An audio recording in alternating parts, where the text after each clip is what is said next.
அனைவருக்கும் வணக்கம். இந்த வீடியோவில் எது பற்றி பார்க்க போகிறோன்னா, இது வந்து சூப்பர் நேப்பியர்னுவாங்க. இது வந்து மாட்டு தீவனம். இது வந்து எப்படி நடுறாங்க, இது வந்து நட்டு எத்தனை நாள் வந்து துளு போகுது, எவ்வளோ அடிக்கு ஒரு அடி இது நடலான்றது பற்றி பார்க்க போகிறோம். இது வந்து ஒரு அரை அடி இருந்தால் போதும் நம்மளுக்கு. இவ்வளோ ஒரு அரை அடியில் பாதி உள்ளே போனால் போதும் நம்மளுக்கு. இது வந்து இந்த தீவனம் வந்து 5 நாளில் இல்லை 20 நாள்லேயே வந்து துளு போந்துடும். நம்ம கேப்பு எத்தனை அடிக்கு ஒரு அடி விட்டுனான்னா, இந்த சைடில் வந்து இந்த சைடுக்கும் வந்து ஒரு 2 அடி இருந்தால் போதும். ஏன்னா வந்து இது வந்து இப்போ பார்க்கறதுக்கு இப்படி இருக்கும், இது வளர வந்து இவ்வளோ தொலைக்கு வந்துடும்.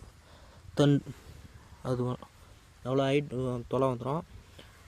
கொஞ்சம் இந்த சைடில் பார்த்திங்கன்னா ஒரு அடி இருந்தால் போதும் நம்மளுக்கு, இல்லை ஒரு அடி 1.5 அடி இருந்தாவே நம்மளுக்கு வந்து இடைவெளி போதும். இதுங்க வந்து மெயினாக வந்து இது வளர்கிறதுக்கு வந்து யூரியா இருந்தாவே நம்மளுக்கு போதும். இது வளரும். மாதத்தில் ஒரு வாட்டி நம்மளுக்கு போட்டாவே நம்மளுக்கு யூரியா போதும். இது வந்து வளரும். இது வந்து மோஸ்ட்டாக வந்து மாட்டு தீவனம் மாட்டுக்கு யூஸ் பண்ணுறாங்க. அப்புறம் வந்து ஆட்டுக்கு அரிசி கொடுக்குறாங்க ஸ்டாஃப் கட்டரில்.